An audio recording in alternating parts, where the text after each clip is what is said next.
This is the weekly sales meeting for May 3rd, 2026.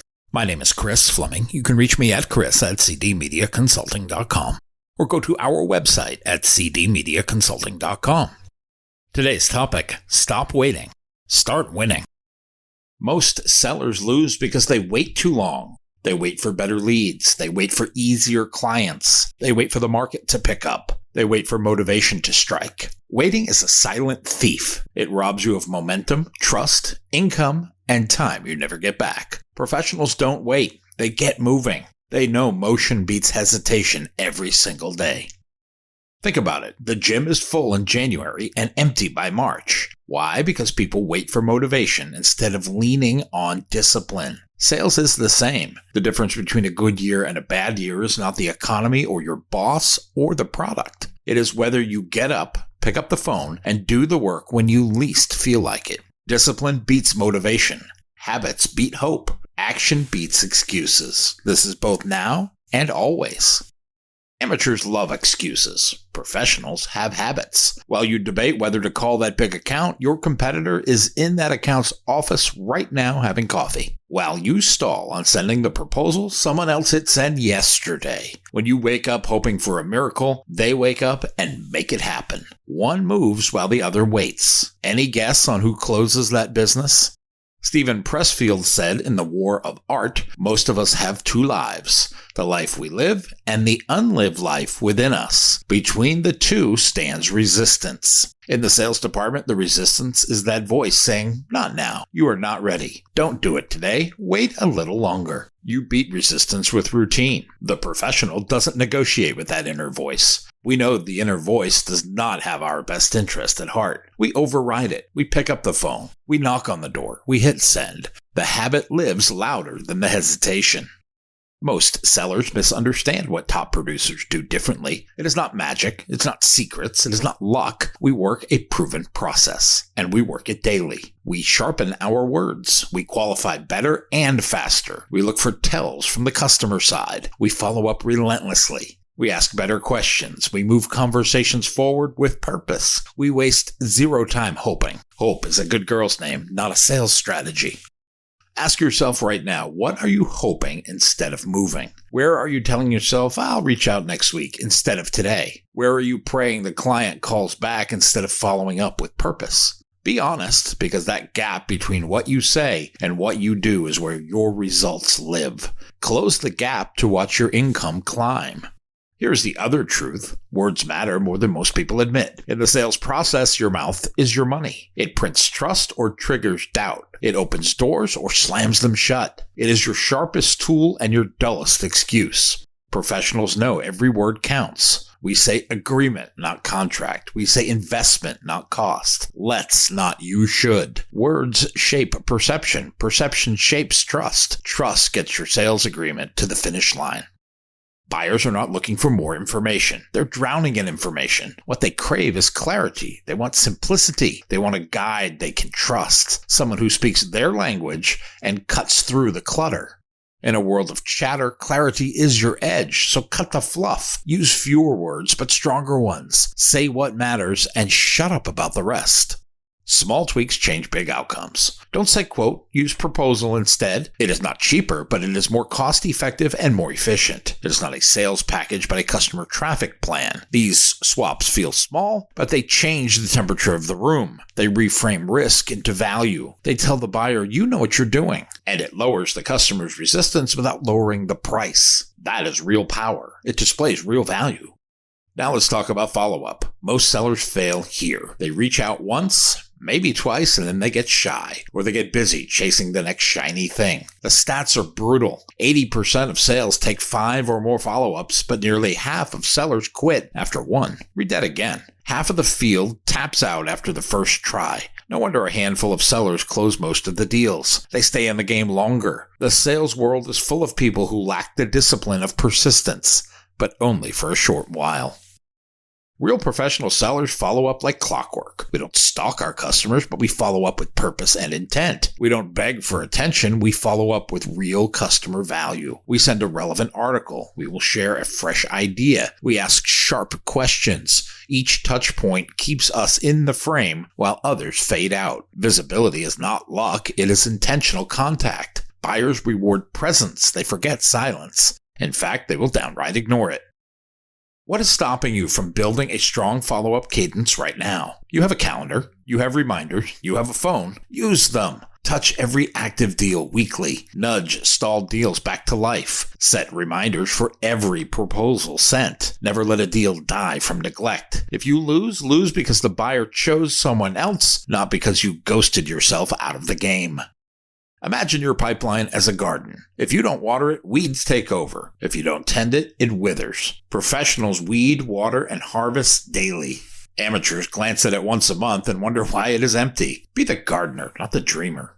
What about your daily plan? Most sellers wing it. They show up, answer emails, scroll social media sites for cat videos, chat in the break room, check the CRM, rearrange leads, and call it a day. That is not selling, that is hiding out. Busy work is not revenue work. True professionals carve out contact blocks. 2 45-minute blocks every day. No distractions, no excuses. Pure outbound outreach. Prospecting, qualifying, contact, and moving your proposals forward. Basketball coach John Wooden would tell his players, make each day your masterpiece. Professional sellers should tattoo that on our desks. Today is the only day you can control. Tomorrow is fiction. Yesterday is history. Pump your energy into this next call. Make this next email count. Be present in this next client meeting. Win each of these moments and you win the week. Win enough weeks and you win the year. It really is that simple. There's another overlooked muscle. It's the question muscle. Professional sellers ask better questions than mere amateurs. You can easily spot an amateur because they talk too much. They pitch features aimlessly. They craft a presentation and then read the slides. They will talk at the client.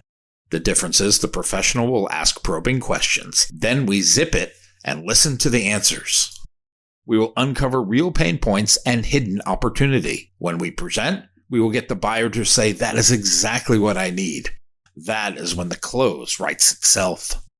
Here is the professional's cheat code. Talk less, ask more. Start with openers like what's your biggest frustration with X? Or if you could fix one thing this quarter, what would it be? Or tell me what success looks like 6 months from now. Shut up and listen.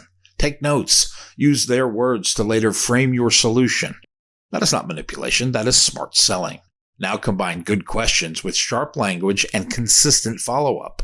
You just outperformed half your competitors before lunch. It really is that straightforward. Selling is not a secret art. It is disciplined execution done daily. We will not sugarcoat reality. Discipline gets boring. Calling when you are tired gets old. Following up for the 5th time can bruise your ego. You will hear no. You will be ghosted. You will have months where deals slip through your fingers. What separates professionals from quitters is we don't stop. We don't blame the market. We don't blame the manager. We keep moving. We keep calling. We keep sharpening the message. We work on our craft every day. Consistency eats talent for breakfast. Read that again. You don't have to be the best talker. You don't need the biggest accounts or the fanciest presentation slides. You do need habits that outlast bad days. You do need a routine that works even when you feel off. You do need the grit to do the unsexy work while others hide behind excuses. Mark Twain said the secret to getting ahead is getting started. The secret to staying ahead is not stopping. Be honest. Where are you stopping when you should be starting again? Where are you making excuses instead of progress? Write it down. Fix it this week, not next month. Fix it right now. Here is your blueprint. It is a simple plan. It is not an easy plan, but it is simple. First, qualify better. Stop chasing ghosts. Talk to buyers who can and will buy. Identify those who align with what you sell. Sharpen your words. Swap weak phrases for power phrases. You are not asking for permission. You are responding with certainty. Then follow up more often than you are comfortable with. When you think you have hit the wall, make one more attempt. Block your day for focused prospecting. This is the discipline that wins. Make this a non-negotiable block of time.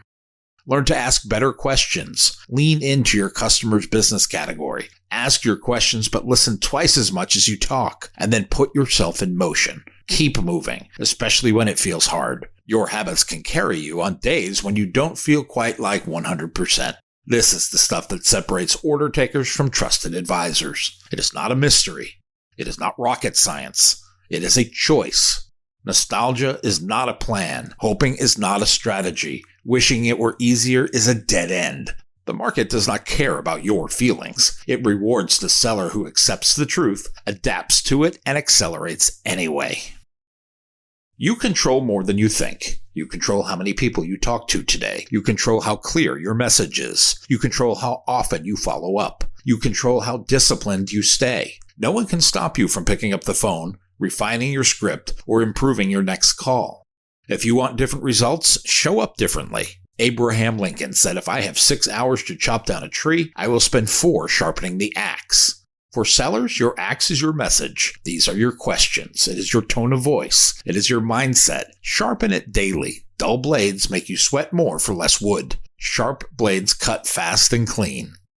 And remember, selling is a transfer of confidence and emotion. If you sound unsure, your buyer feels it. If you sound certain, they follow. Your words broadcast your belief or your doubt before you ever get to the close. Protect your tone. Use power words. Frame your ideas with optimism and certainty. This is not fake hype. It is earned confidence. Let's land this where we started. Waiting kills more deals than any competitor ever could. Hesitation hands your pipeline to the seller who showed up with courage and clarity. Don't let that be your story. Not this year. Audit your habits. Audit your words. Audit your daily calendar. Fix what is weak. Double down on what works. Make more calls. Ask sharper questions. Follow up longer than you feel comfortable. Stay visible while others fade. Because when this quarter ends, the seller who stayed present, clear, and disciplined wins. This is not a maybe win, not a hopefully win. This is an always win. Write this where you can see it. Motion beats hesitation. Words build trust. Habits build paychecks. Now, go pick up the phone. Send that email. Go see that prospect. Make your next day your masterpiece. No more waiting. It's time for winning. My new book, Culture Beats Strategy, 40 Marketplace Lessons for Sellers, is now available on Amazon.com. If you like what you have heard here today, please consider ordering a copy or 2. You can always send one to a friend. Go to cdmediaconsulting.com right now and follow the instructions to order.